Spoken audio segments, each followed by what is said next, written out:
नमस्कार मंडळी, सगळ्यांना रामकृष्ण हरी. बघा इकडं आमच्या इथं फणसाचं झाड गेले दोन तीन वर्ष झालं लावलेलं आहे. दुसरंच म्हणायचं, तिसरं वर्ष चालू आहे आता.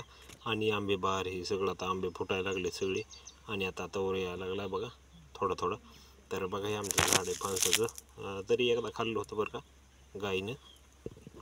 आणि गायनं खाल्ली असल्यामुळं फुटायला त्याला 5-6 महिने गेले, नाही तर अजून पण मोठं झालं असतं. बघू शकता इकडे असं खूप मस्त असं लागले त्याला फणस.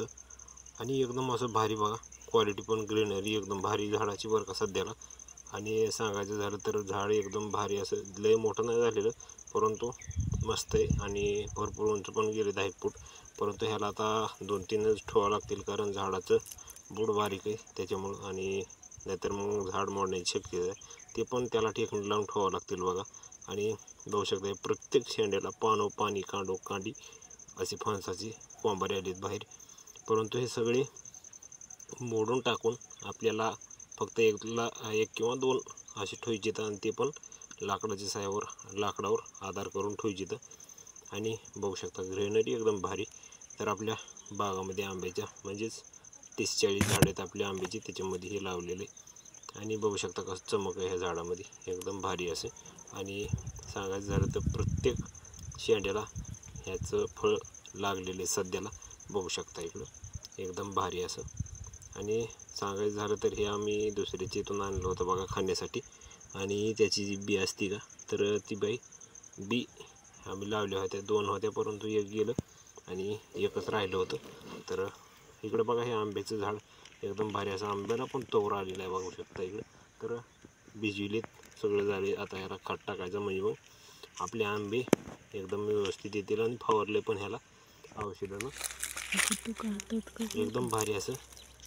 बघू शकता इकडं तोर आलेला आहे ह्याला, जास्त बाहेर नाही निघालेला परंतु आत्ताशानं थोडं डोळे बाहेर निघालेत त्याचे.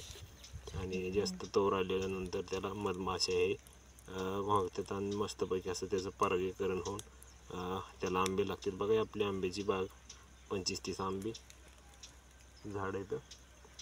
आणि हे पिंपळाचं झाड एकदम मोठं झालेलं, तिकडं लिंबाचं झाड. आणि सगळं आपलं तयारी बघा आंबे बागाची. तर ही जांभळीचं झाड लावलेलं आहे बघा इकडं.